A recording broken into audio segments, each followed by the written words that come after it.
Agora, eu tenho uma notícia terrível para todos. É que eu vou me manifestar num tempo proporcional aos meus anos de magistratura. Ou seja, peço licença, Vossas Excelências, para roubar os minutos de todos.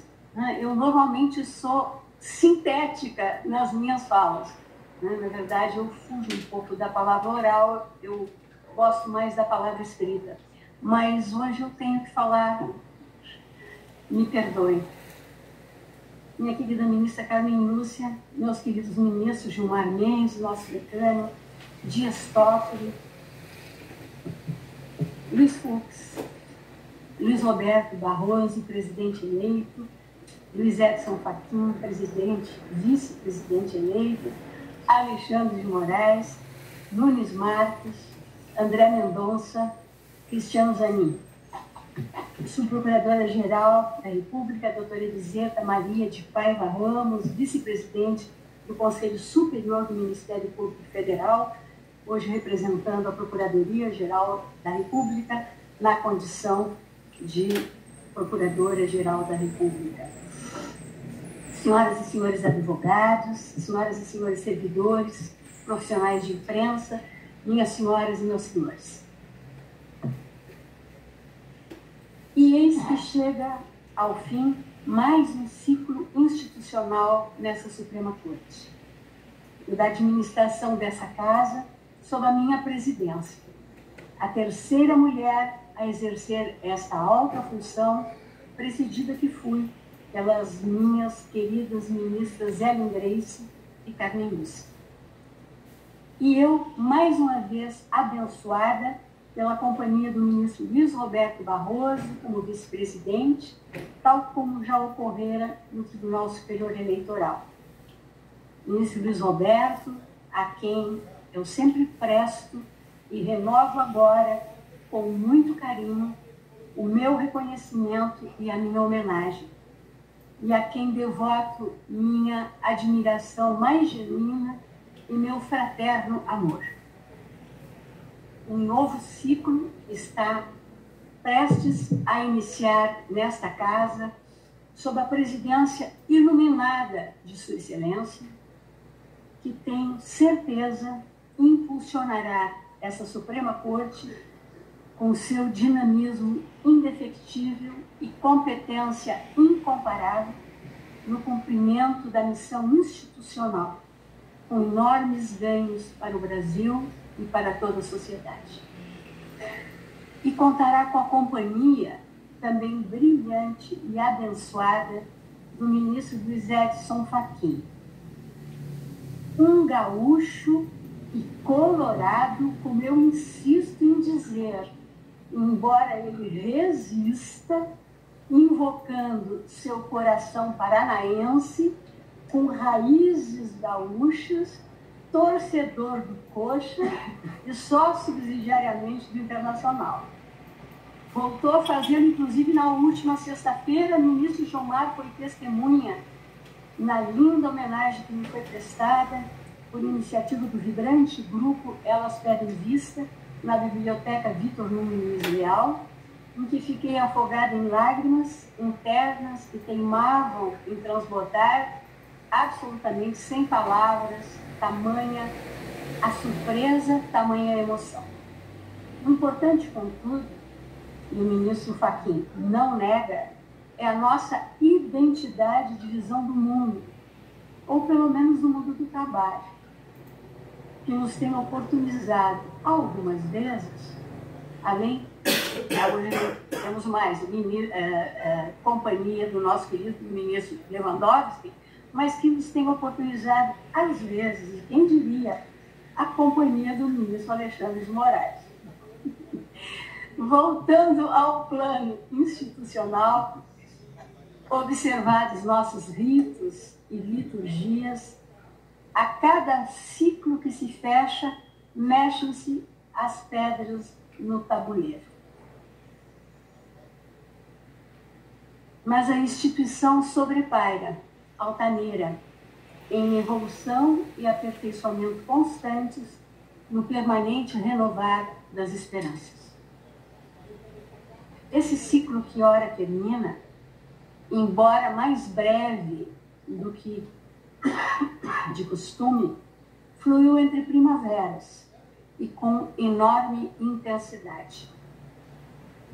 Há 20 anos, ao assumir a presidência do Tribunal Regional do Trabalho do Rio Grande do Sul, o meu tribunal de origem, para o biênio, vejam bem, 2001 a 2003, eu já invocava os versos amazônicos de Tiago de Mello a dizer: não tenho caminho novo, o que tenho de novo é o jeito de caminhar. E o caminho, há muito a aprender com o espanhol Antônio Machado, como sempre repito, o caminho se faz ao andar. Em versos que encontraram eco no nosso Mário Quintana, quando diz: são os passos que fazem o caminho. E assim, no exercício da magistratura, caminhei ao longo de quase 5 décadas, como Ulisses a retornar a Ítaca, para compreender o sentido da viagem, o sentido de ter Ítacas na vida, evocado no belo poema de Cavafis, de que mais do que o porto de destino importa a travessia. E eu, se mais e melhor não caminhei como gostaria de tê-lo feito, é porque há tanto me faltou engenho e arte. Mas o esforço, o empenho e a dedicação foram totais. Estejam certos. Ainda na simbologia dos ciclos, cada um com a sua beleza, como lembra Hermann Hesse, eu poderia até cogitar do ciclo entre primaveras aqui vivido e que ora se encerra como um divisor de águas. E isso considerada a borrasca, a tormenta, a procela que se abateu sobre esse Supremo Tribunal Federal em 8 de janeiro, o dia da infâmia, em que pela primeira vez na história dessa quase bicentenária Casa de Justiça, ela foi invadida e depredada, juntamente com o Congresso Nacional e o Palácio do Planalto. Dia sombrio de nossa democracia, o 8 de janeiro não há de ser esquecido para que, preservando-se a memória institucional, jamais se repita. Mas também o 8 de janeiro há de ser sempre lembrado, é a outra face da moeda, como propulsor do fortalecimento do nosso Estado democrático de direito, em um renovar de energias diante da união e resposta imediata e firme dos poderes constituídos e da sociedade civil à vilania praticada e na contramão do que pretendera aquela horda hostil. A resistência, a resiliência e a solidariedade ficaram estampadas na metáfora da travessia da Praça dos Três Poderes, do Planalto ao Supremo, o mais atingido pelo vilanismo. Todos nós, simbolicamente de mãos dadas, desviando das pedras, dos cacos de vidro, dos cartuchos de balas de borracha que abarrotavam o chão da praça. Inabalada restou, repetirei sempre, nossa democracia, como inabalável continua simbolizada neste plenário inteiramente restaurado quando da abertura do ano judiciário. Ficou a advertência. Cabe a todos e a cada um de nós a defesa intransigente da democracia constitucional na luta diária pelo aperfeiçoamento das instituições democráticas, na construção dos consensos, no exercício incansável do diálogo, no combate aos discursos de ódio, na busca do imprescindível avanço civilizatório que passa pela efetividade dos direitos fundamentais e pelo desenvolvimento econômico com um olhar voltado para um país mais justo, igualitário, fraterno, solidário e sem preconceitos. Enfatizo ainda, nesse término de caminhada, a importância do Poder Judiciário a defender a incolumidade e a supremacia constitucionais, a intangibilidade da ordem democrática e os direitos, garantias e liberdades essenciais dos cidadãos. E o símbolo do triunfo da democracia, este plenário reconstituído com a composição da época, na cerimônia de abertura do ano judiciário de 2023, 1º de fevereiro, com a presença do presidente da República e dos presidentes do Congresso Nacional e da Câmara dos Deputados, para minha enorme alegria, eu levarei comigo não só na memória, presenteada ontem, que fui pelo querido ministro Luiz Roberto, numa carinhosa homenagem, que não poderia ser mais adequada, um belíssimo quadro a reproduzi-lo em emoções e em cores. Para uma juíza de carreira como eu, que fez a opção pela magistratura do trabalho há mais de meio século, ainda nos bancos da faculdade, e que sempre reverenciou o Supremo Tribunal Federal como guardião da lei fundamental do país, tem sido uma honra ímpar neste quase últimos 12 anos exercer a jurisdição constitucional nessa Suprema Corte, assim como é uma honra inexcedível presidi-la. Sim, uma honra inexcedível, ministro Luiz Roberto, presidir o Supremo Tribunal Federal e o Conselho Nacional de Justiça neste entre primaveras. E a partir do trabalho desenvolvido, mais e melhor conhecer este Brasil de tantos Brasis, esse Brasil plural de tantas desigualdades e mazelas, e ao mesmo tempo de tantas belezas e de riquezas de toda ordem, a me encherem de alma de orgulho. E ainda, por meio das políticas públicas empreendidas, em especial na área da competência do Conselho Nacional de Justiça, atuar, ontem eu ainda lá dizia, sobre a realidade como ela é. Em particular, a realidade das minorias, dos vulneráveis, dos que, a mais das vezes, não têm vez nem voz. Em especial as visitas aos quilombos, a aldeias indígenas, a estabelecimentos prisionais e socioeducativos em inúmeros estados. Essas visitas descortinaram para mim, neste período, um Brasil nem sempre agradável de ser visto, mas que tem que ser conhecido. O ministro Gilmar Mendes sempre lembra, tem que ser conhecido para que possa ser transformado com um olhar, insisto, voltado a uma sociedade mais justa, fraterna e solidária, e com uma escuta atenta e a participação nas soluções propostas de todos os envolvidos. E levo, dentre as inúmeras alegrias com que o período me cumulou, e me permito referi-la, porque acabei de assinar, agora pela manhã, no CNJ, a resolução 525, aprovada ontem pelo plenário, que, considerando ser a igualdade de gênero expressão da cidadania e dignidade humana, princípios fundamentais da República Federativa do Brasil e valores do Estado Democrático de Direito e pressuposto fundamental da democracia, prescreve em seu artigo 1º, a.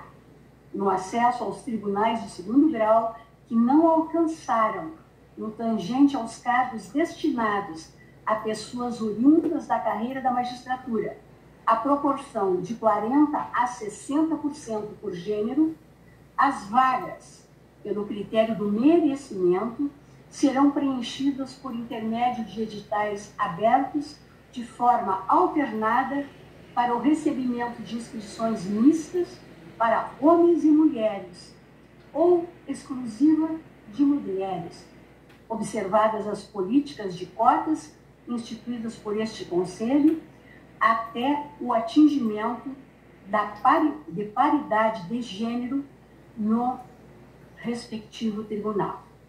E alegria maior também porque acabamos de julgar justamente esse recurso extraordinário, 1.017.365, quanto ao tema 1031, em mais uma construção perpúria dessa Suprema Corte. Ou seja, de forma unânime, uma solução que, a meu juízo, se fortalece aos olhos da sociedade. Como já adiantei a todos, também fiz o CNJ na condição de uma pessoa quase não, jurássica, como eu, da era pré-analógica, mas que se empenha em muito em tornar digital a ela própria. Eu faço um enorme esforço para ser uma mulher hoje digital. Eu peço licença para alterar o roteiro e não fazer, neste momento, a tradicional prestação de contas da gestão a este plenário e à sociedade brasileira. Tempos de avanços tecnológicos, como os atuais, recomendam a indicação de link, a remeter a uma descrição exaustiva das atividades e trabalhos desenvolvidos, com dados, gráficos, imagens e estatísticas, publicadas no site do Tribunal, de acesso imediato pelo micro ou pelos celulares de todos, acompanhada, todavia, de exemplar físico do relatório de gestão a cada colega. E o relatório é esse. Olha, ministro Luiz Roberto, também, se não é importante, né? É um relatório que Vossas Excelências estão a receber, acompanhados, e vejam como eu estou me tornando realmente uma pessoa digital. Né? Escaneie o código acima para acessar a publicação. Então, basta escanear e irão a esta alentada prestação de contas. Assim, eu passo direto aos agradecimentos que a mim o coração impõe. Eu apresento o agradecimento, em primeiro lugar, às ministras e ministros desta casa de hoje e de sempre, que me proporcionaram, inclusive, a honra, a que me referi, de presidir a Suprema Corte do meu país e, assim, servir a sociedade brasileira. Agradeço pela colaboração afetuosa de todos, que nunca me faltou, pelo aprendizado diário e pelo fraternal convívio. Erra muito quem nos vê como ilhas e desconhece as pontes de amizade, respeito e companheirismo existentes entre nós.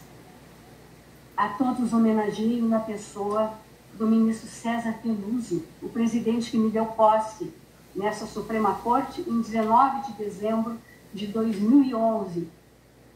E dele, o presidente que nos deu posse, o ministro Cristiano, jamais se esquece.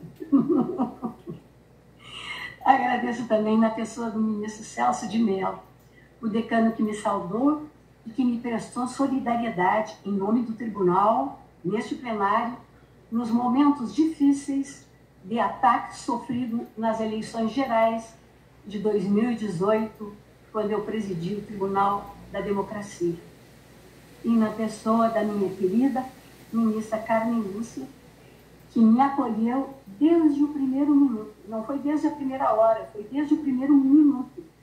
E que me acompanha com impecável e carinhosa sororidade nessa caminhada. Só tenho boas lembranças do nosso convívio. Ministro Gilmar, a despeito das nossas divergências trabalhistas, nem sabia, que coisa boa. Vossa Excelência tem sido para mim um decano impecável, com quem eu contei em todas as horas. Muitíssimo obrigada. Ministra Carmen Lúcia é uma amiga e uma irmã. Ministro Dias Toffoli poderia citar N momentos que eu guardo na lembrança, mas eu fico com a chegada de Vossa Excelência a esse tribunal no dia 8 de janeiro. Aqui estávamos o ministro Luiz Roberto e eu, e Vossa Excelência ali com a solidariedade da presença, só me deu conselhos que foram essenciais para o desenvolvimento da nossa atividade. E eu cito uma das sugestões tão oportunas de Vossa Excelência, que foi a de que eu deixasse em aberto, convocasse e deixasse em aberto, de forma permanente, o plenário virtual a partir de 8 de janeiro e durante todo o recesso. Eu assim o fiz e foi mais uma forma de nós não interrompermos por um dia a nossa atividade jurisdicional. Ministro Luiz Fux, sempre fui a vice-presidente de Vossa Excelência no Tribunal Superior Eleitoral e aqui. E Vossa Excelência, com essa lianeza e com essa generosidade, preciso lhe dizer, sempre me acarinhando, trouxe-me um crucifixo num dos retornos de viagem, e esse crucifixo estava no gabinete da presidência. Vossa Excelência trouxe, inclusive, para que eu colocasse no gabinete da presidência, e o gabinete da presidência foi destruído, ele foi incendiado e o crucifixo permaneceu intacto, a nós todos protegendo. Muitíssimo obrigada. Ministro Alexandre, ministro Fachin, eu já posso dizer alguma outra coisa, além do que já disse, que ele torce pelo Internacional e que é gaúcho. E ele me contradiz, né? Amigo querido, né? Ministro Alexandre, companheiro indefectível de andanças, jamais recusou um dos meus convites para visitar unidades prisionais e me tornou testemunha do apreço que os detentos têm e as detentas por Sua Excelência. Rezamos juntos, convidados pelos detentos, de 8 de janeiro, né? E depois percorremos diversas celas, tanto da Colmeia quanto da Papuda, e o ministro Alexandre foi aplaudido. Eu não. Ministro Alexandre, né? Também provou, né? Enfim, o ministro Alexandre é realmente um companheiro insubstituível. Muito obrigada. Ministro Cássio, Vossa Excelência já chegou mais no final da minha caminhada, mas sempre me atendeu todos os pedidos que eu fiz no sentido do bom andamento dos trabalhos do tribunal. Sempre o acolhimento foi intenso e imediato. Extremamente grata a Vossa Excelência, da mesma forma. E eu digo também ao ministro André Mendonça. O ministro André Mendonça chegou um dia e, em função de algumas dificuldades que estava enfrentando, disse que não poderia vir à minha posse. E vinha justificar, se vai vir sim, não acredito. Vossa Excelência tem que vir à minha posse, eu faço questão da presença. E o ministro André me atendeu, nem precisou me atender, no outro dia, tudo resolvido, estarei lá. Muitíssimo obrigada. E o ministro Zanin, o ministro Cristiano, o último a chegar, mas que chegando me proporcionou esta honra de dar posse e boas-vindas ao ministro da Suprema Corte do Brasil, e que não vai me esquecer. A todos sou grata, muito grata, e os levo guardado as 7 chaves do lado esquerdo do peito, como personagens importantíssimos da minha caminhada e todos amigos queridos. Reverencio igualmente a memória do saudoso e querido amigo Teori Zavascki, meu contemporâneo já na Faculdade de Direito da Universidade Federal do Rio Grande do Sul, vindo de Faxinal dos Guedes, em Santa Catarina, e que teria compartilhado comigo desta gestão até 15 de agosto último, quando ele completaria, um pouquinho antes de mim, os seus 75 anos. Agradeço ao Ministério Público, instituição essencial a quem incumbe a defesa da ordem jurídica, do regime democrático e dos direitos indisponíveis, e homenageio à instituição e todos os seus membros, permitam-me, na pessoa do hoje aposentado, mas que é Procurador-Geral da República, quando eu aqui cheguei, Dr. Roberto Gurgel. Agradeço e homenageio a Advocacia Pública e Privada, a AGU na pessoa do ministro Jorge Messias, a Ordem dos Advogados do Brasil na pessoa do presidente do Conselho Federal, Dr.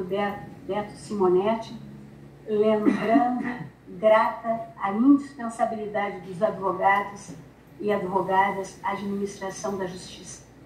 Agradeço e homenageio a Defensoria Pública, expressão e instrumento do regime democrático que dá voz a quem não tem.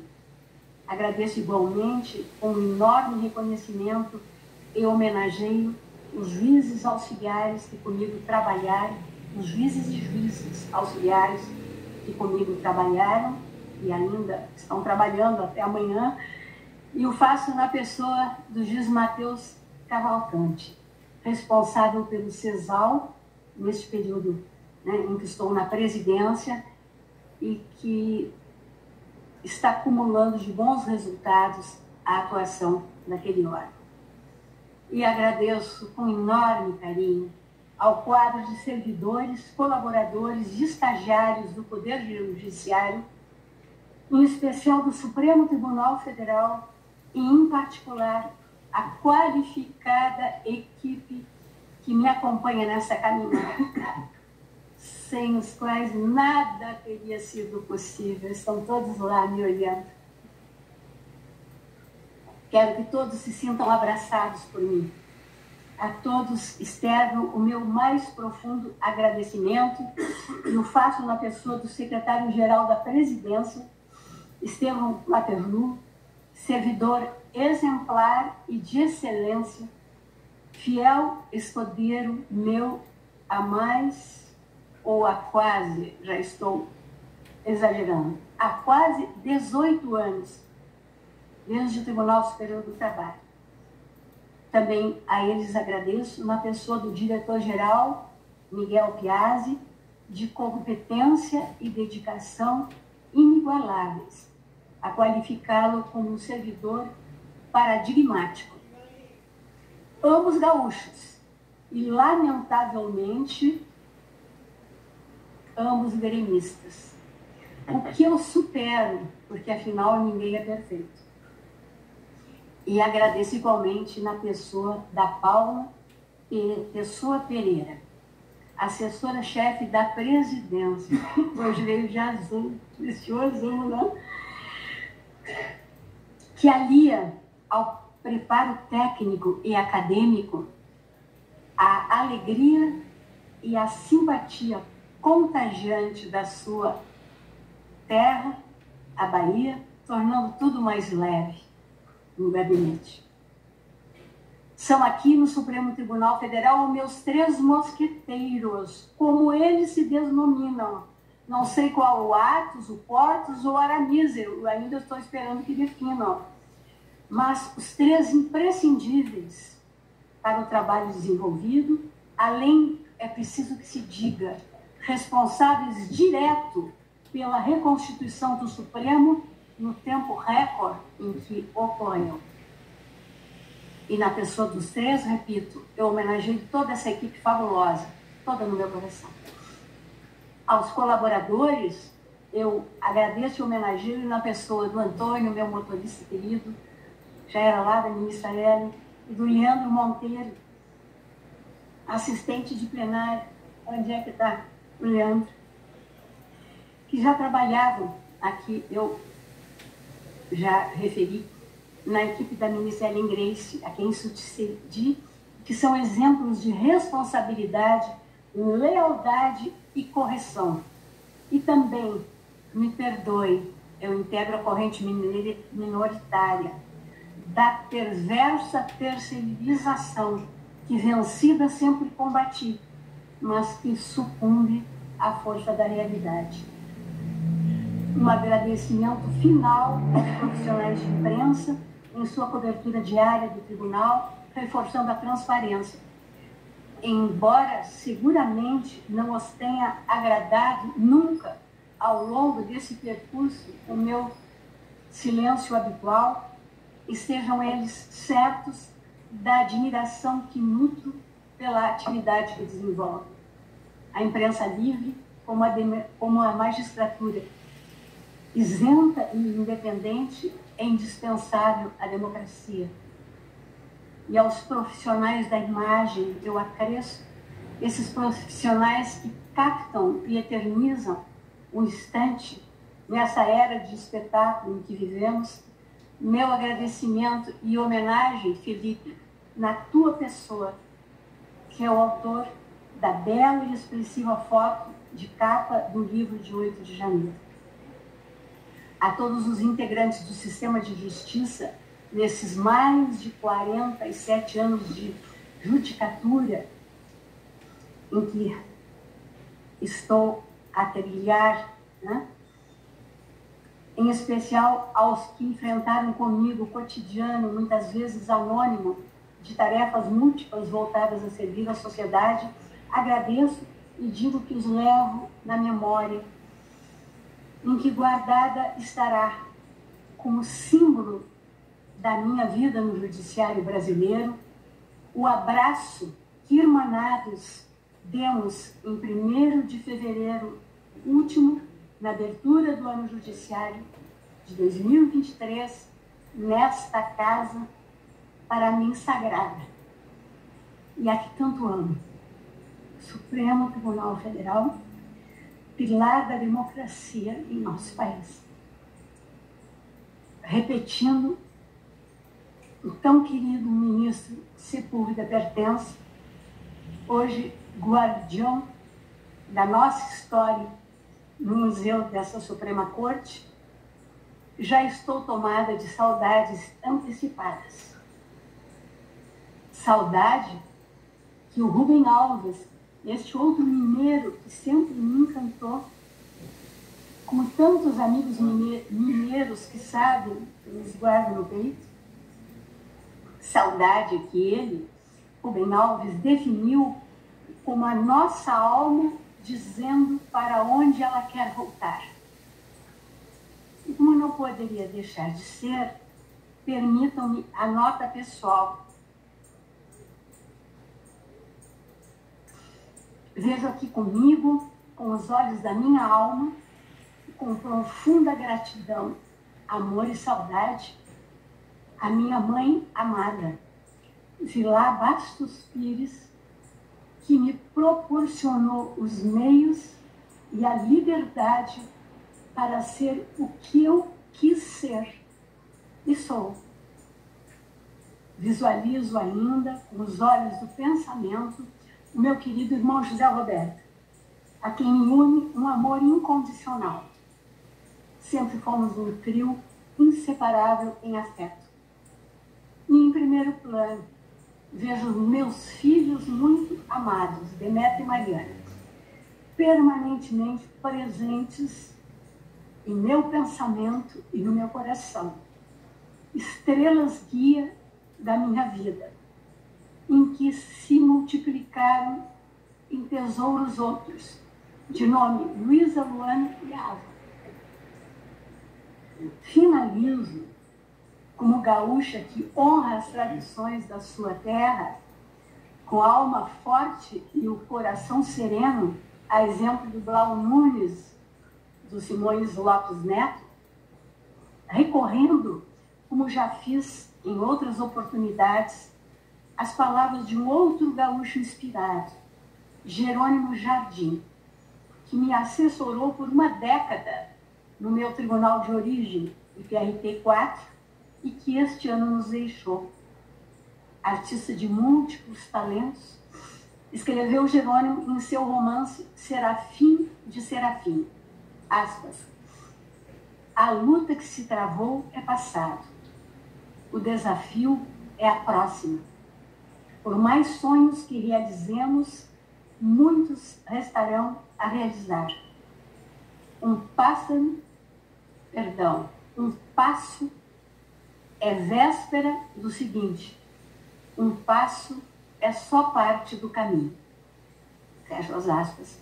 E eu vou continuar caminhando nesse novo ciclo que inicia, sempre com esta casa e todos os que nela habitam no meu coração. Muitíssimo obrigada e me perdoem ter roubado tanto tempo.